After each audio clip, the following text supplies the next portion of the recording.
Alright, so same day and everything that I filmed the update video that I posted earlier. That's why I'm in the same nasty shirt. Just got to a truck stop, figured I'd film this real quick before I go inside, take a shower and all that fun stuff. So this is a little bit more information on leasing. I had somebody send me a comment earlier this morning by the name of Kyle on my lease versus company video, asking how much down you need to, a couple of questions, so I'll just go through all of them real quick, because if Kyle's wondering, there's got to be other folks that are wondering too. So the first question was, how much do you have to put down to start a lease with Prime? And that one, if you do a lease like I do, the way I lease the truck is basically I pay a weekly payment on the truck. I'm basically renting the truck from Prime, but I'm still on a 3 to 4 year contract. I think with flatbed it's a 4-year contract. With some of the other divisions it's 3 years. But I'm on a 4-year contract. Granted, I can walk away from the contract before the 3 to 4 years is up if I so choose. But by doing so, I forfeit my lease completion bonus, which my previous trainer just finished their lease. A little bit early, unfortunately. Their student totaled the truck while my trainer was asleep in the back. They're both okay. Both of them walked away from it, but he just got his lease completion payout, which was reduced a little bit because of the fact that he didn't end up going the full term of the lease because of the circumstances. But that was still over $20,000 for completing the lease. If you leave early, you forfeit that. You forfeit your tire fund and some of the other stuff that you have to pay into with the lease.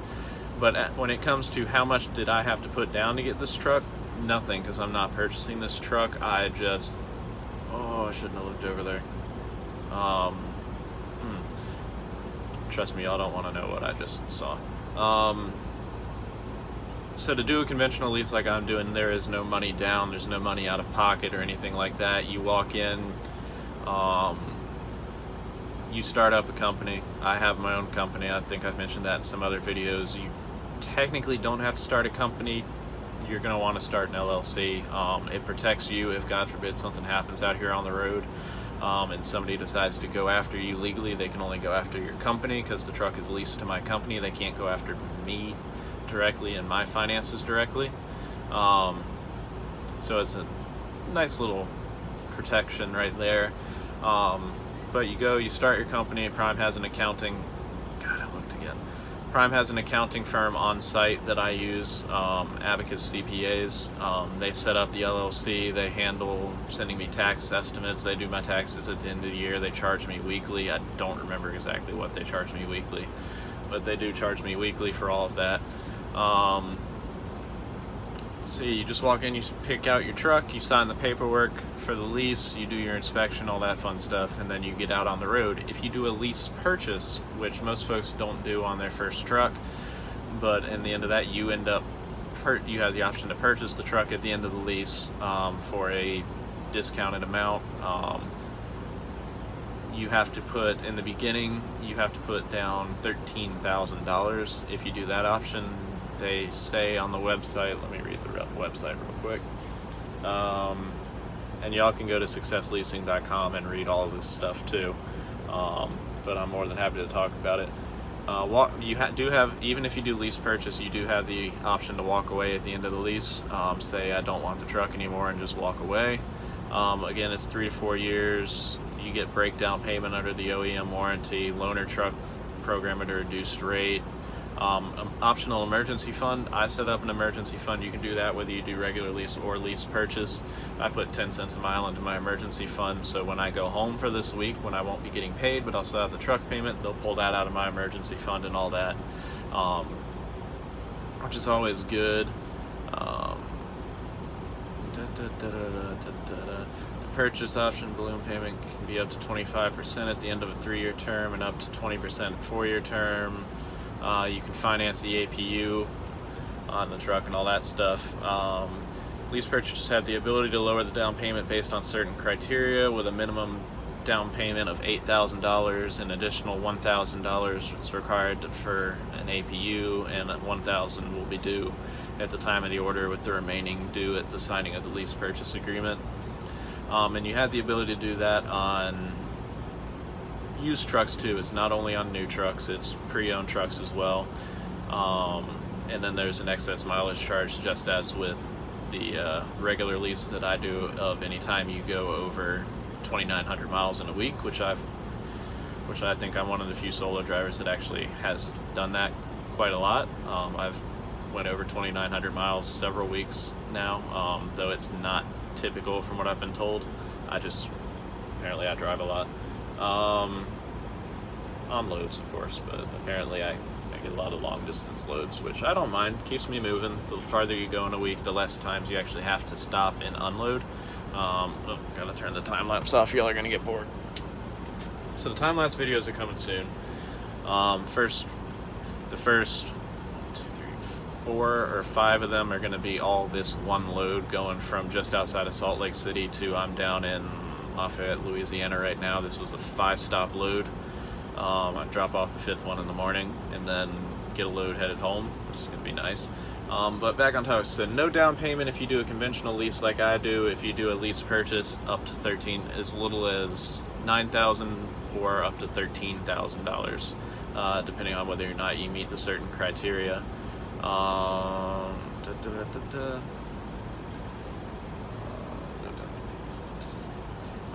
It is the next question, is it a walk-away lease?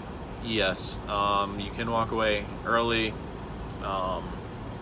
got to meet certain criteria, and you got to let them know a certain amount of time ahead of time. And then at the end of the lease, yeah, you have the ability to walk away. They're going to charge you for any damage to the truck, any excess wear and tear and damage on the truck and all that fun stuff, typical of any lease that you're going to do. Prime does own the truck if you're doing a conventional lease like me. As I said, I basically rent this truck from them every week, but I'm signed up on a contract to do it for 3 to 4 years, or until I hit a certain mileage, which unless you're a team driver, you're not going to hit the get out early mileage. Even with how much I drive, I won't get anywhere near the get out early mileage. How much money would you recommend saving up before starting a lease for day-to-day operations? Example, tolls, lumper fees, fuel, food, and does your card double as a credit kind of situation? So a lot of those fees that just listed, the tolls are, Prime pulls them out of your paycheck. You don't have to pay them by hand most of the time. There's a few places in California, I think, where our Easy Pass and Best Pass do not work, and you would technically have to pay for those tolls with cash. I've never run into one of those areas. I actually really don't carry any cash on me, because if I have cash, I'll spend it. It's a bad habit of mine, so I'm trying to reduce that. So tolls, 99% of the time, you're not going to need cash to pay tolls. They're just going to, Prime pays them, and then Prime pulls them out of your paycheck. And Prime pays a certain amount of the toll. They'll tell you how much of your tolls they're going to pay on your dispatch, where it tells you how much you're going to make on a load.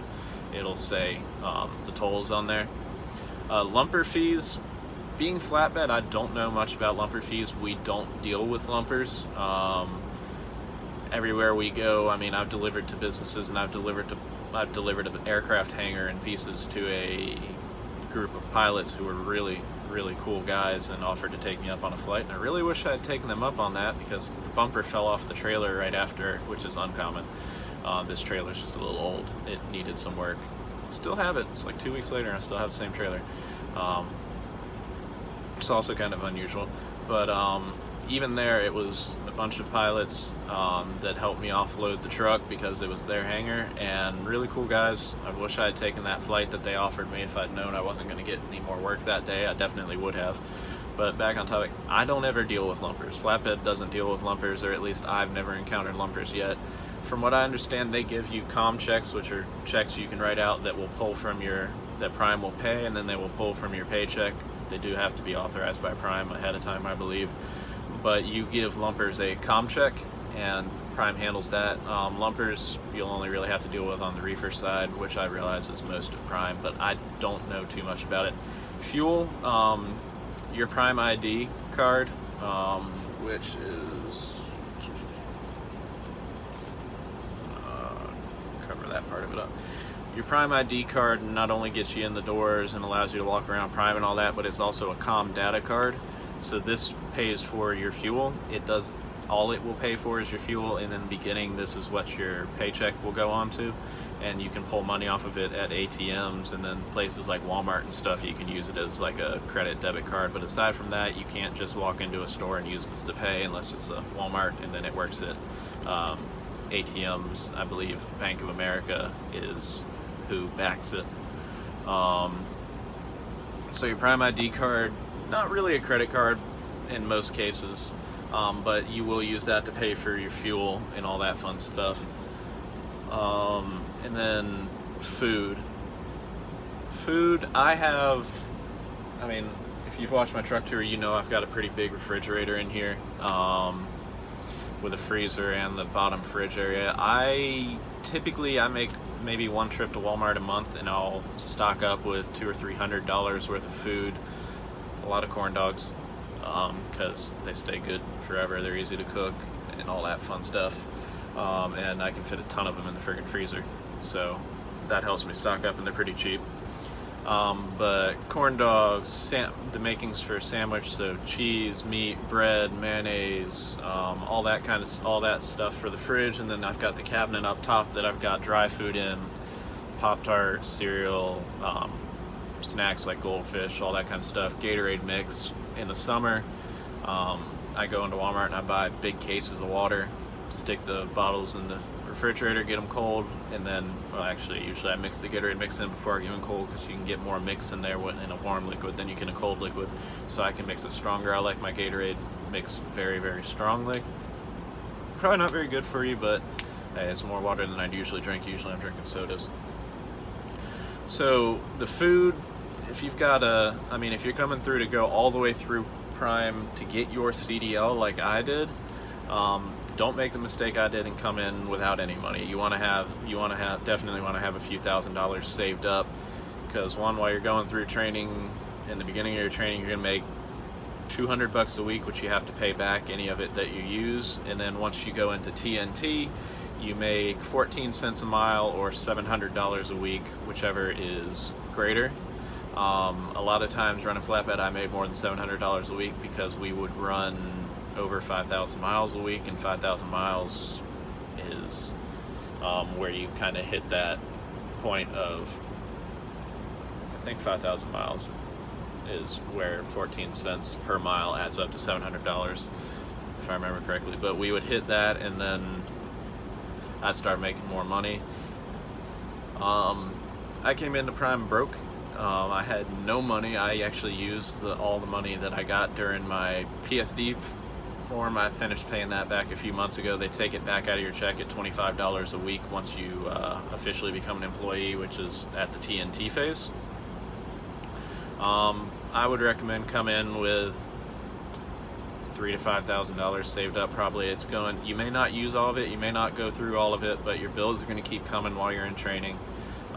The $200 a week that they give you is definitely not enough to set this real quick. It's definitely not enough to pay your bills. Plus, there's no really easy way to access it. The only way you can access it is via cash. You can't use your comm data card to pay bills online. But yeah, I'd say I probably wish I'd come in with about $3,000 to $5,000 saved up for food, just random expenses and all that kind of stuff that you're going to encounter that are not covered by Prime. A lot of your expenses, even if you go lease, a lot of your expenses, fuel, tolls, all that kind of stuff is something that Prime will pay and then pull back out of your paycheck. If your company, Prime pays for your fuel, they tell you where you have to fuel and how much fuel you can get at each station. So where I may be able to make a run of 1,200 miles and then fuel at one place, you may have a 1,200, if you go company, you may have a 1,200 mile run and have to stop at 3 to 4 different places, because Prime's has a program which lease drivers can use too. I just don't feel like stopping at multiple different places and getting 50 gallons here and 60 gallons here and 40 gallons here.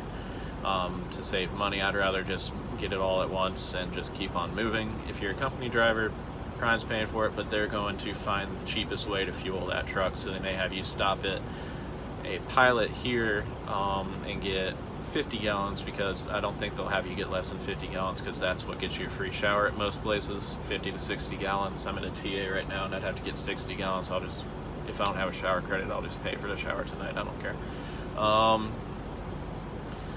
But yeah, they do that, so you may stop at 2-3 places where I can stop at 1 to go the same distance. But yeah, Prime pays for all that. So I mean, there's not a lot of out-of-pocket expenses aside from feeding yourself working with Prime. I hope that answers questions that y'all have. If you have any more, as always, please ask me. I will. I try to respond to most of the comments. I try to respond to any comment that has a question in it, and then if it's a question like this where I have responded through messaging as well, but it's a good question to make a video about, I'll make a video about it, and I'll give you credit for asking me that question, unless you don't want credit for asking me the question. But yeah, keep the questions coming, and I hope to see some of y'all out here on the road. Y'all have a great one. Talk to you soon.